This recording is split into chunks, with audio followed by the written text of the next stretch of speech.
Assalamu alaikum. It's a beautiful morning and I'm so happy to be here. Shukran for tuning in to An-Nur the Light. Women in this country are at the coalface of violence in all its forms, and this week's guest has had her fair share of this.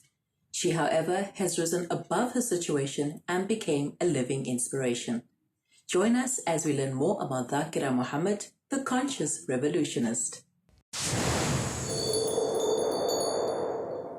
Thaakirah Mohamed calls herself the conscious revolutionist, a name she has given much thought to in order to continue her fight to bring awareness to the abuse suffered by, in particular, Muslim women. As a survivor of sexual and physical abuse, Thaakirah knows firsthand what it was like, and she put her experiences on paper in her book, Mercy. I've been through a lot of things in my life, from abuse in all forms to many things that we all suffer. My book is about finding Allah in all our situations. It's also not only a book for women, it's a book for parents, it's a book for grandparents, it's a book for children. So it's for everybody, and from this book, I just hope that whoever reads it finds mercy. For the woman who aspired to become a journalist, the process came easily. Writing the book became a cathartic experience as Thaakirah had been grappling with deep trauma which saw her being admitted to hospital on numerous occasions. What makes trauma significant, and I won't say only my traumas, but all traumas, is finding the reason in the traumas, is finding the lesson in the traumas, and also finding the blessing in the traumas. Because sometimes when trauma happens to us, we can't understand how we're going to get above the trauma.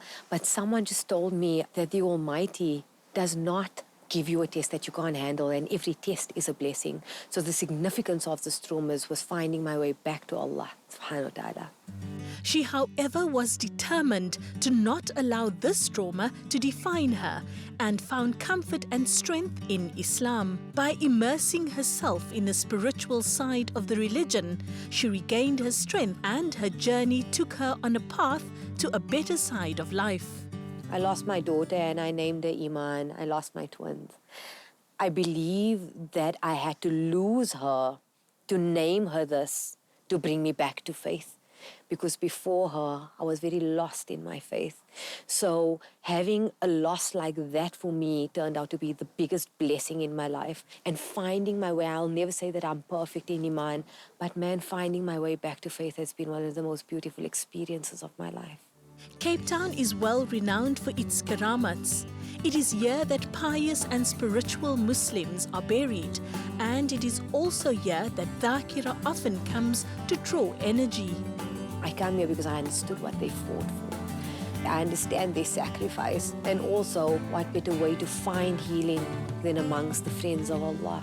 So I come here not only to heal, but to realign my heart, mind, body and soul, just to take into the world the mercy that they've already brought here.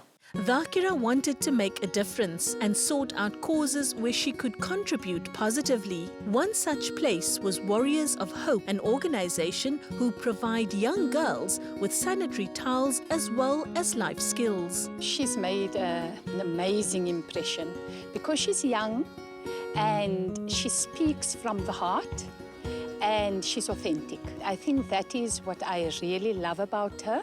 When I told her about the work that I'm doing, she actually brought my attention to something that I never thought of, and that is our street women. For me, that was just so amazing because we are focusing on our girl child at school, and we are focusing on our cancer patients in the oncology department, but I never thought of our street people. And so I am very excited to be rolling out this project with her. In these young girls, Thaakirah saw much of herself, and she gave as much as she could to be as involved as possible. Endless possibilities exist only when adequate access is being granted and mindsets are fed with new ideas. We facilitated a program today to empower our youth at schools in disadvantaged communities.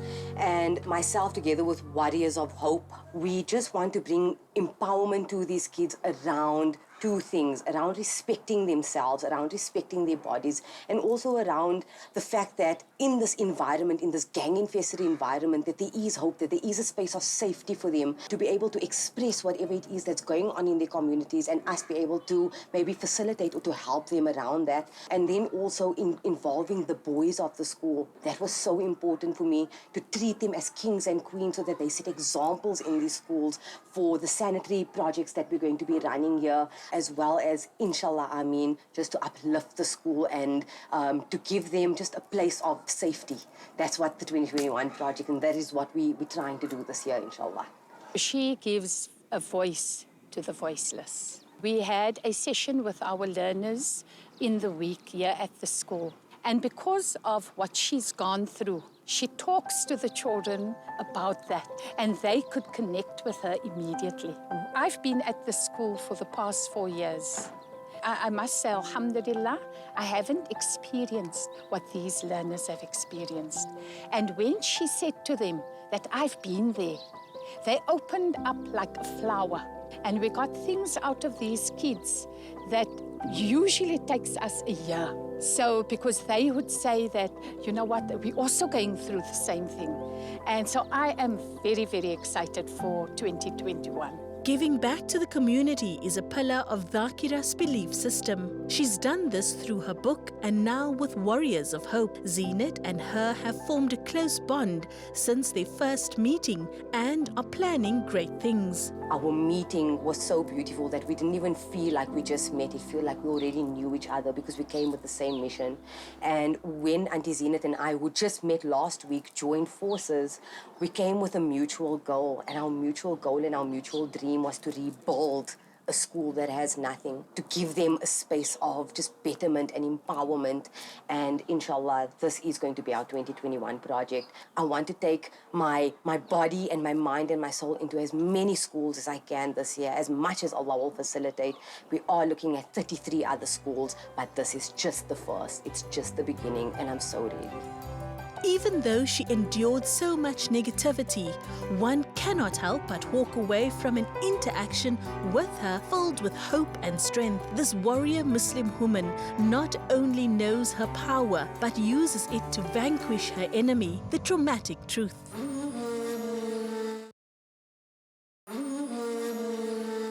As much as I want to salute Thaakirah for being able to turn a negative into a positive, I'd be failing myself if I didn't urge our men to actually do better. We are not your punching bags. We are not sex objects. We are the wives, mothers, daughters, sisters, aunts, and cousins that you should be protecting and respecting. Travel remains one of life's simple pleasures, and we've gone on your behalf to check out some of the best things to do, see, and where to eat. Gauteng is our destination for this week's segment. Deep in the heart of Lenasia is one of its best-kept secrets. The shop is an institution of its own and offers home-cooked meals in the traditional way, fuss-free but lip-smacking good flavor. We make authentic halal food, Indian cuisine, the way your grandma used to cook, not your mum. And it's old school. And it's a tradition that's dying. The youngsters don't cook curries anymore. And everything's on a diet. That is why there's so much sicknesses around. So we cook proper food, and we have a lot of customers that come in and buy it because it's homemade and it's what they used to. We make a different meal every day. Monday to Tuesday we make different curries, different chicken dishes. Sometimes a spaghetti dish, a butter dish, a chicken dish. Every Wednesday we have curry khichdi. And with it goes aloo fry. Then on the side we make fried fish, we make steak, we make roast chicken or fish curry, doesn't matter. Then every Friday we have soji, chicken dal and rice, and chicken biryani. And that is all sold out normally just before Jummah. Fozia is passionate about food and uses only the best ingredients she can find. Her innovative menu caters to all her customers' needs by serving them food to feed their soul. Young people love junk food, but we make roti wraps, we make sandwiches toasted. Our chicken and steak is cooked in the best way possible, not just dumped in order to serve people food. They eat it and they're like, wow. You know, I make my own achars, I make my own sauces. Everything I do myself. And I have help. But takeaways is a healthier meal. This is definitely one place not to miss when next in Johannesburg. The drive out to Lenasia may be long, but the feast that awaits at the end of it is worth every minute spent on the road. The Johannesburg Botanical Gardens can be likened to the gold that this city is famous for. It is as precious and provides the surrounding area with an escape from the hustle and bustle. We represent the flora of South Africa because we've got indigenous plants and exotic plants which other gardens don't have. We've got the Shakespeare Garden where you can see the plants that are represented in the book of Shakespeare. We've got the Rose Garden with 7 terraces and different kind of roses. We've got the Western Walk, one of our themed garden as well. And we've got Herb Garden where we've planted the medicinal plants and herbs. We also have the Vista area where you've got a view of Emmarentia Dam where you can come and just picnic with family. We open from 6 to 6. There's a whole lot of things that people can do in the garden. We've got cyclists, we've got a cycling route. We've got areas where you can come and have your exercises in the morning and just walks in the morning and listen to the birds. Numerous water features can be found in and around the gardens, providing both birds and plants with an abundance of this life substance. We have several water features in the Rose Garden, which are man-made. They just make a beautiful background if you're taking pictures. We've got weddings that are held there, and there are people who just come to take pictures for their wedding. But school groups comes for research purposes and also just to relax. And to use our facility, you need to book. If you are more than 20 in a group, you need to complete an application form, which is available on our website. A visit here is good for both mind and soul, as it offers complete serenity in the midst of the city. The history of human beings on Earth is both fascinating and interesting. South Africa is home to some of the oldest fossils, and so much is being learned about the first beings to walk this earth. So the Origin Center is unique in that it is basically a celebration of humanity. It's a celebration of our evolution. It's a celebration of the uniqueness of South African history. It is the only museum in the world that celebrates modern humans. And that's what it is. It's a collection of our cultural evolution, the evolution of our people, our rock art, all housed in one fantastic exhibit. The way the exhibits are set up here, it's almost as if you're taken through a journey of what it means to be human. So we start off with the very beginning. So modern humans emerged about 200,000 years ago. 300,000 if we take into consideration the Moroccan fossils. And you start with the development of stone tools and innovations and these different stone tool industries that we can track at different localities in South Africa. And then we come through to the more modern human aspects with cultural evolution, and we see that in our amazing rock art, trance dancing, celebrations of koi and sand traditions. And then we go through to the more modern aspects of South African history, your Sarah Bartman, the genocides of the Khoi and the San communities, and into a celebration of all the cultures we now have in our country. So we have a beautiful exhibit where you get a chance to see different initiation rites for different cultural groups. So yeah, it takes you through an entire journey from 200,000 years until now.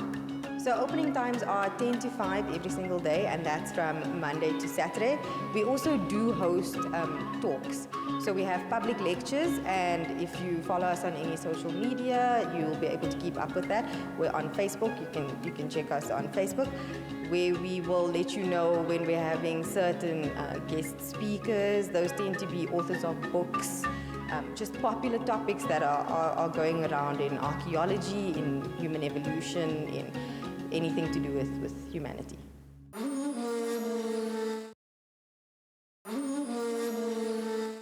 Holidays will soon be upon us again, and I hope you're using our travel suggestions.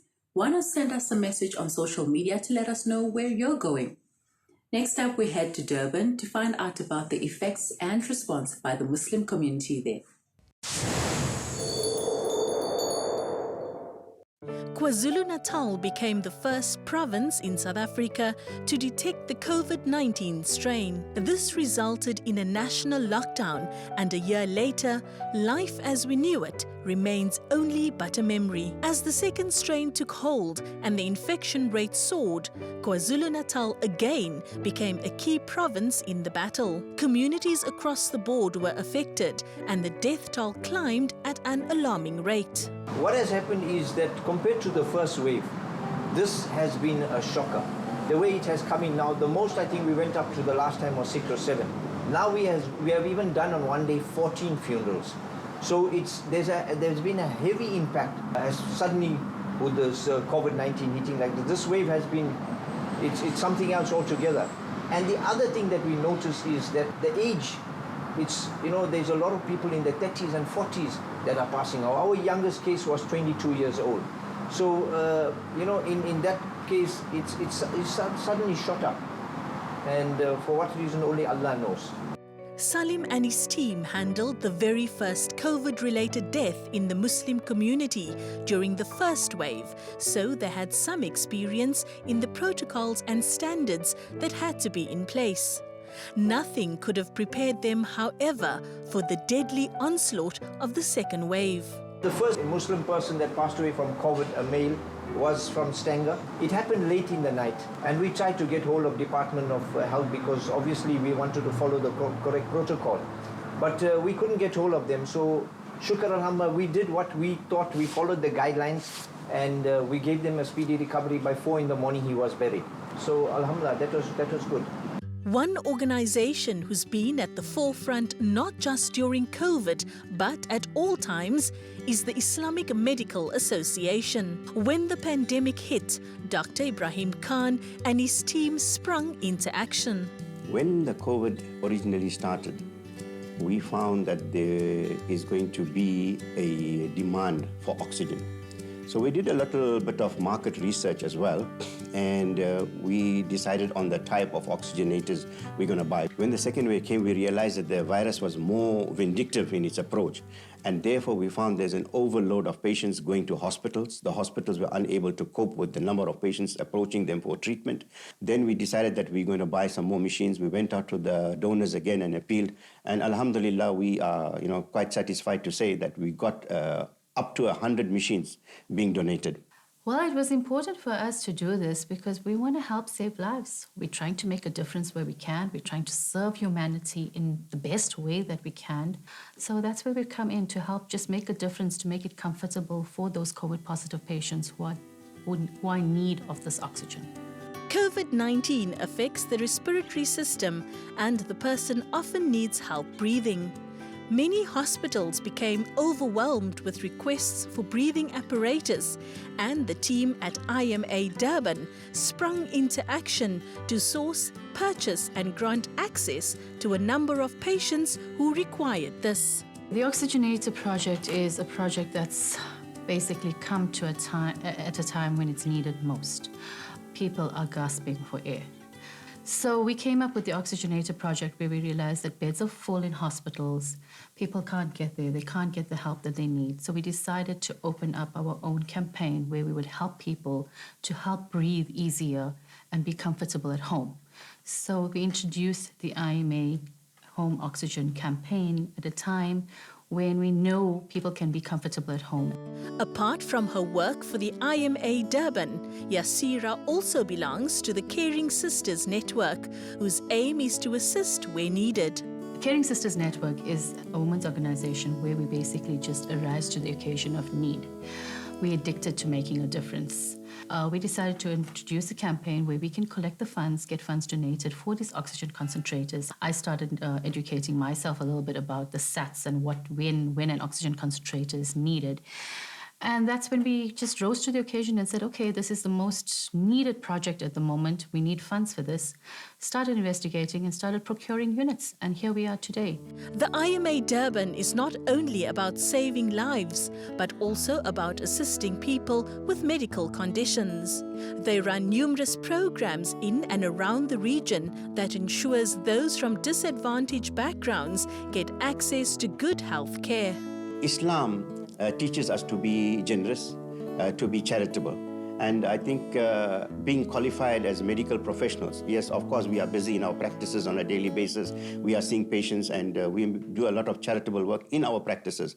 But what we feel is that there are many people who are deserving. Then we set up the clinics over there to help them. And this we've been doing for the last, say, 40 years now. From the time Islamic Medical Association started, the cornerstone of this organization was that we should provide services based to people who are underprivileged. And that was, the only thing was that Islamic guidance that was there. The principle underlying the whole thing was that, Islam teaches us to be charitable. So let us see what can we do in order to help and serve humanity. So these have been the underlying. And those that are serving the Islamic Medical Association at the moment throughout the country, nationally where we've got branches, everybody does it with only this motto, that let us do something for humanity so that Allah may be pleased with us. Islam places great emphasis on the care of others, and the field of medicine is seen as a noble choice. Through the Islamic Medical Association, these medical professionals are able to put practice to an important tenet of the religion. COVID-19 has brought together much destruction, but it has also forced us to relook at life and appreciate all that we have. To all those who lost loved ones during this time, please accept our sincere sympathies. From Allah we come, and to Allah is our ultimate return. Can't wait to see you all next week, same time, same place.